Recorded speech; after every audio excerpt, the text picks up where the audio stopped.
家の門です。で、もともとここのお寺は、すごい立派な門があって大きな建物が建ってるんですけど、その戦国時代に一番強かった豊臣秀吉っていう人が、建てたんで、こんな大きな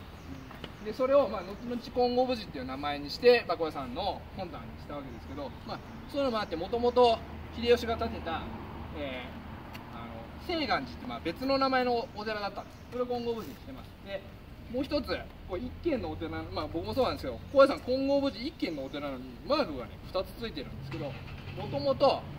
2つお寺があったやつで合わさって一つのお寺になってます。で、もう一つはこの巴っていうね、巴っていうのが何を表すかって、みんなねちょっと見たことないかもしれないですけど、雷って雷様が持ってる太鼓とかによくああいう模様が書いてあるんですけど、どっちかというと神様、神道、ゴッドじゃないんだけど、どっちかっていうとなんていうんだろうな、アミニズム、その土着の神様から来てる文化の、例えば神社とかに多いマークです。で、高野山っていうのは仏教なんですけど、お坊さんすごい神様を拝むんですね。で、日々例えばお経をあげるのも仏教のブッダに対してあげるんじゃなくて神様に対してあげるんです。そういうのがいろいろいっぱい入ってて、神道、例えば出雲とか伊勢とかっていう神道っていうよりもどっちかというと火の神様とか水の神様とか、もうほんと精霊ですよ、その辺にいる。それに対して、感謝を表すために一軒お寺を建てて、でそれを拝んでる。なんでお寺にもああいう神様をまあで、今ちょっと時間の都合で行けなかったんですけど、伽藍の一番奥には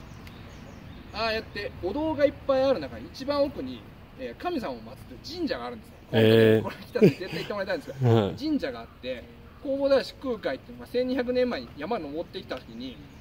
高野山作るんですけど、そこで一番最初に建てたのはお寺じゃなくてその神社なんです。要はこの土地を、神様、自然の神様から借り受けて、でここから社会とか、人々のために仏教を使って、修行をしていったり人助けのために活動してきますよっていう、感謝と、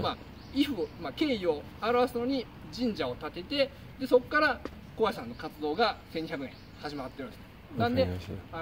巴っていう、神様神社のマークを一緒にして